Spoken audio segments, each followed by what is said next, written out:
हमारा मकसद ये है, मैं अब अपनी बात को यही पूरी करूंगा क्योंकि वक्त मगरिब का भी होने वाला है।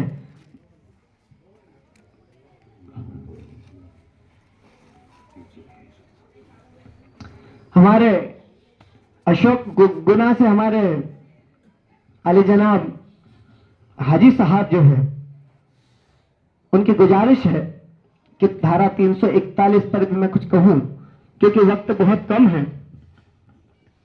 आज आपको इस बात को भी समझना पड़ेगा कि हम मंसूरी समाज के लोग अगर संगठन को बनाकर मंसूरी समाज के लोगों को जागरूक कर रहे हैं तो इसका मतलब यह नहीं है कि हम सिर्फ हमारे मंसूरी भाइयों के लिए ये काम कर रहे हैं। अगर कोई मंसूरी भाई के दिमाग में इस बात को चल रही है तो उसको हटा देना।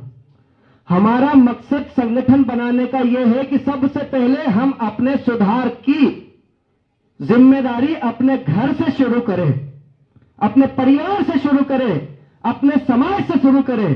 उसके बाद हम जाकर दूसरे समाज के लोगों के पास जाएंगे और ये बताएंगे कि हमारा मंसूरी समाज संगठित हो चुका है, आप भी अपने समाज को संगठित करो।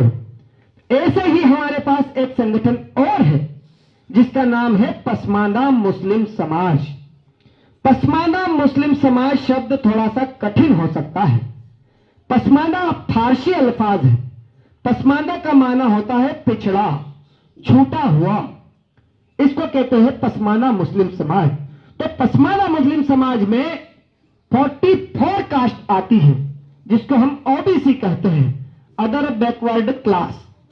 ओबीसी मुस्लिम इस भारत देश में 44 नामों से अलग अलग जाने जाते हैं, चाहे वो मंसूरी हो, अंसारी हो, मकरानी हो, शाह हो, अलवी हो, फकीर हो, मकरानी हो, सलमानी हो।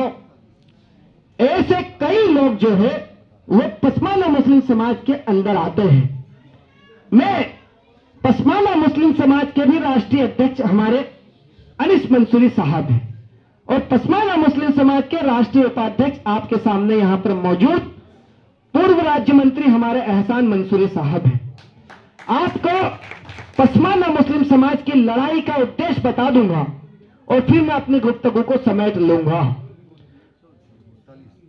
हाँ, आर्टिकल एक्ट 341 धारा 341 संविधान की धारा 341 में यह हुआ था कि देश आजाद होने से पहले हम भारत में रहने वाले लोगों को डॉक्टर भीमराव अंबेडकर जी ने ब्रिटिश सरकार के पास जाकर यह कहा था कि भारत में अलग अलग जाति के, अलग अलग धर्म के लोग हैं और उनके कर्म के आधार पर उनको आरक्षण देना चाहिए।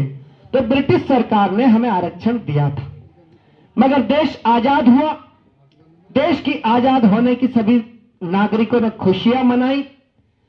उस समय आजादी से पहले आरक्षण लेने वाले लोग थे, उसमें मुस्लिम समाज भी था, ईसाई भी थे, बौद्धिस्ट भी थे। इन सब लोगों को आरक्षण का लाभ मिलता था।